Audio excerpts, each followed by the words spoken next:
दोस्तों नमस्कार, मैं आपका भूपेंद्र नारायण सिंह अडानी फाइल से जुड़े एक अहम सवाल के साथ आपका आईएनसी टीवी पर स्वागत करता हूं।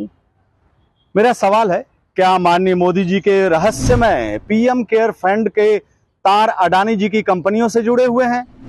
इस सवाल के तमाम पहलुओं की पड़ताल से पहले आपको बता दें कि मोदी जी का पीएम केयर फंड एक ऐसी अबूझ पहेली है जिसका आज तक कोई हल नहीं कर पाया है।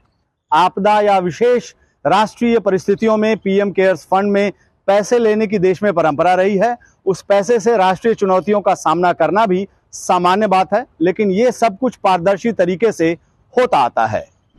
पीएम केयर फंड में कितना पैसा आया, वो पैसा कहां और कब खर्च हुआ, ये सारी जानकारी सार्वजनिक रहती थी, लेकिन माननीय मोदी जी ने आज तक अपने पीएम केयर फंड्स की लेन देन का पूरा विवरण नहीं दिया। दूसरी तरफ अडानी फाइल से जुड़ी एक अहम खबर ने पूरे विवाद में पीएम केयर फंड की ओर लोगों का ध्यान भी खींच लिया है।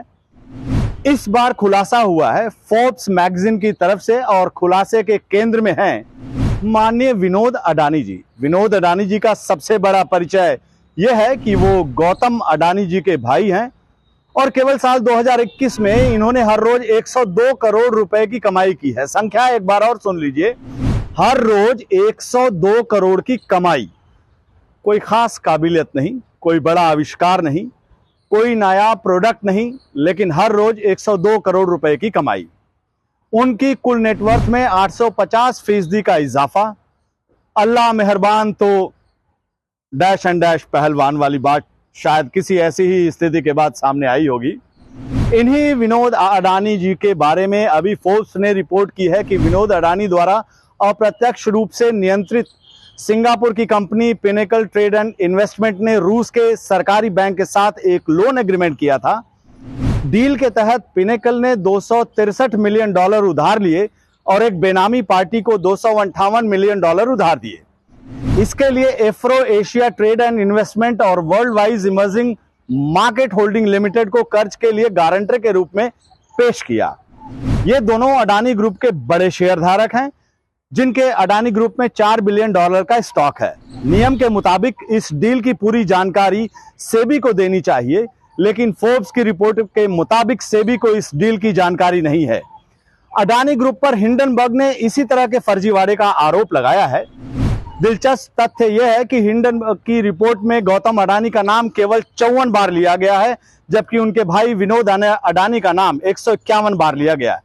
इसका एक मतलब तो यही निकलता है कि हिंडनबर्ग रिपोर्ट की नजर में फर्जीवाड़े के खेल में विनोद अडानी अपने भाई गौतम अडानी से 20 हैं, 19 नहीं।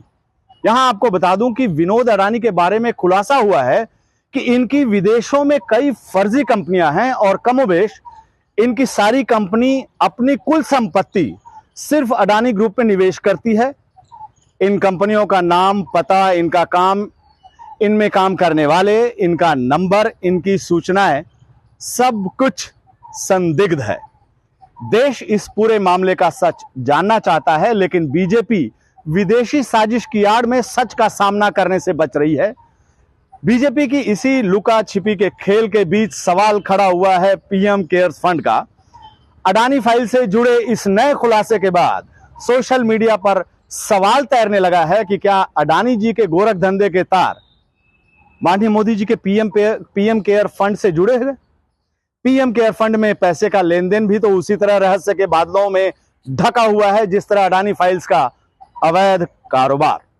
हिंडनबर्ग या फोर्ब्स की रिपोर्ट में पीएम केयर्स फंड का सवाल नहीं उठाया गया है, लेकिन सोशल मीडिया पर यह सवाल जरूर उठ चुका है।